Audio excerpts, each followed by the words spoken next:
Hello everyone, welcome to Dynamic Study. So today we are going to start commerce quiz and this is quiz number 1 and topic is principles and functions of management.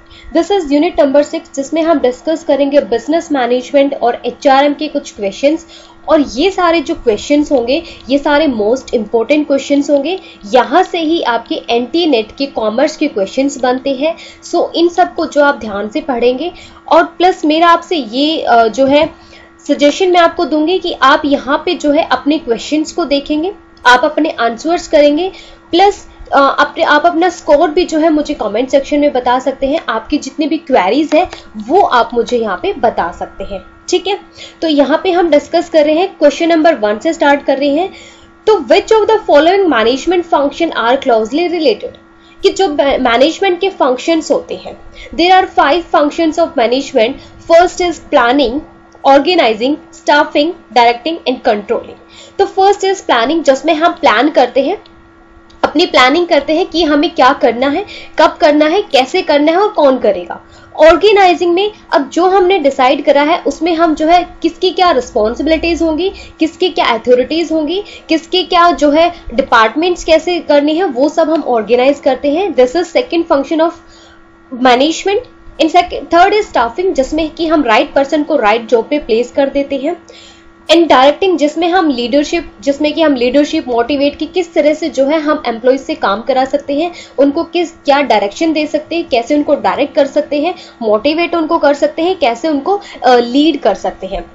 Next and last is controlling. Controlling is another important function है management का, जिसमें कि control किया जाता है, अपने actual performance को जो है सेट स्टैंडर्ड से मेजर किया जाता है, कंपेयर किया जाता है और फिर जो वेरिएंसेस आते हैं उनको चेक किया जाता है, ठीक है। जो एक्चुअल जो वेरिएंसेस होते हैं अगर वो जो है बियॉन्ड हमारे स्टैंडर्ड से मैच नहीं कर रहे हैं तो हम जो है स्टेप्स लेते हैं। तो ये है कंप्लीट मैनेजमेंट फंक्शंस। यहाँ पे हमने हर एक फंक्शन को जो है मैंने आपको बता दिया है। तो यहाँ पे जो देखना है कि क्लोजली रिलेटेड कौन सा फंक्शन है मैनेजमेंट का। तो यहाँ पे जो है planning and organising no, staffing and control no. Planning and control कैसे है कि कंट्रोल करने के बाद हम अगेन प्लानिंग स्टार्ट कर देते हैं। तो बोथ दीज आर जो है क्लोजली रिलेटेड है एक दूसरे से, कि कंट्रोलिंग के बाद हम अगेन क्या करते हैं, प्लानिंग करते हैं। कि एक बार जब हमने देख लिया कि हमारे जो एक्चुअल रिजल्ट जो हमें चाहिए था अगर वो भी आ गया है या वो नहीं आया है, जब वो नहीं आएगा तो हम अगेन क्या स्टार्ट कर देंगे, प्लानिंग स्टार्ट कर देंगे। अगेन हम अपने जो है स्टैंडर्ड्स को सेट करेंगे, फिर उस पर वर्क करेंगे। तो that is planning and control and C is the right answer कि जो मैनेजमेंट फंक्शन का क्लोजली रिलेटेड कौन है, planning and control. Next is planning function of management is perform by. जो प्लानिंग जो टॉप मोस्ट फंक्शन होता है management का, उसको कौन परफॉर्म करता है। तो first is top management, middle management, lower management या ऑल ऑफ अबव। तो ऑल ऑफ अबव तो नहीं हो सकता है, एलिमिनेशन मेथड से कर सकते हैं। लोअर मैनेजमेंट तो सिर्फ जो है उसको ऑपरेट करते हैं, उस पर काम करते हैं। तो टॉप मैनेजमेंट जो है planning function of management perform करता है, कि सबसे जो प्लानिंग, क्योंकि यहाँ पे जो है एक्सपर्ट्स बैठे होते हैं वो प्लानिंग करते हैं, हर चीज की प्लानिंग करते हैं कि क्या कब कैसे कौन करेगा। तो टॉप मैनेजमेंट इस फंक्शंस को परफॉर्म करते हैं। तो next is the famous book the philosophy of management. Famous book है philosophy of management written bye.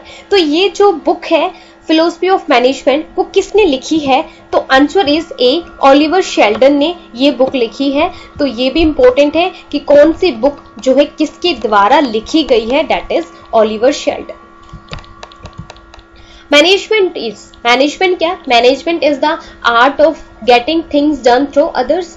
Management art भी है, मैनेजमेंट साइंस भी है। तो मैनेजमेंट क्या है, both A and B and the answer is C, management is an art and management is science. To manage ये किसने जो है, is to forecast and plan, to organise, to command, to coordinate and to control. These are words of. तो ये किसके words है कि ये सब किसने बोला है कि मैनेज करना, टू फोरकास्ट एंड प्लान है, ऑर्गेनाइजिंग है, कमांडिंग है, कोऑर्डिनेटिंग एंड कंट्रोल है। These words are be, Henri Fayol ने ये डेफिनेशन दी है मैनेजमेंट की।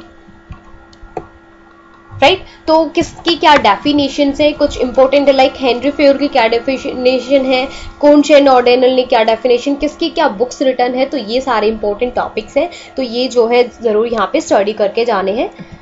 Next is to control function of management. अब हमने फंक्शंस देखे थे, controlling function is the last function of management. तो इसमें क्या आता है, इसमें हम किस चीज को कंट्रोल करते हैं, कॉस्ट कंट्रोल करते हैं, फाइनेंशियल कंट्रोल या फिर बजटरी कंट्रोल या ऑल ऑफ अबव। तो यहाँ पे देखते हैं व्हाट इज नीड। तो फंक्शन, प्लानिंग फंक्शन में हम क्या करते हैं, objectives, policies, procedure and methods बनाते हैं कि हमें क्या क्या करना है, क्या हमारे ऑब्जेक्टिव्स है, क्या हमारी पॉलिसीज बनाएंगे। तो व्हाट इज द नीड, क्या नीड है, ये रिजल्ट होता है कि ऑब्जेक्टिव, पॉलिसी, प्रोसीजर, मेथड्स बनाए जाते हैं। ऑर्गेनाइजिंग में वर्क को डिवाइड कर दिया जाता है, वर्क असाइनमेंट दे दिए जाते हैं, किसकी क्या अथॉरिटी, रिस्पॉन्सिबिलिटीज होंगी वो डिसाइड कर दिए जाते हैं। नेक्स्ट इज एक्चुएटिंग में, तो मतलब डायरेक्शन में क्या होते हैं, leadership, communication, development, incentives, compensation, ये सब डिसाइड कर दिया जाता है। इन स्टाफिंग एंड डायरेक्टिंग में controlling is the last function, यहाँ पे जो है परफॉर्म्ड अकॉर्डिंग टू प्लान्स, कि जहाँ पे जो प्लान्स परफॉर्म किए, जो प्लान्स बनाए गए थे उनके अकॉर्डिंग परफॉर्म करना।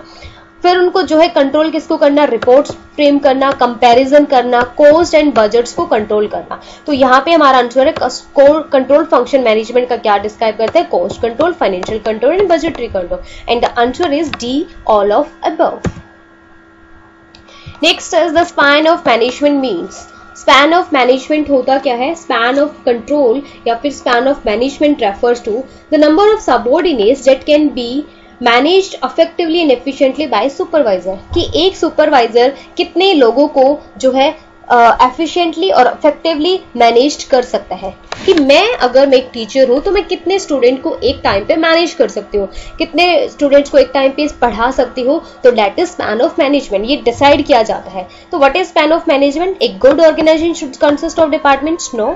Authority of each person must be clearly defined, no. Span of control का तो ये फंक्शन नहीं है। Each subordinate should have one superior, no. Manager can supervise a limited, कि यहाँ पे उतने ही नंबर ऑफ सबऑर्डिनेट्स होने चाहिए एक मैनेजर के अंडर जितने को वो जो है कंट्रोल कर सकता है। That is span of management या फिर span of control. And the answer is D, manager can supervise a limited number of executives. Eighth is functional type of organization was first developed by। Functional type of organisation, अब organisation के type क्या है, line in staff organisation. Functional type of organisation जो है किसने develop किया था, and the answer is D, Elton Mayo ने ये फंक्शनल जो ऑर्गेनाइजेशन का फंक्शनल टाइप है वो डेवलप किया गया था। ठीक है, तो D is the right answer, Elton mayo.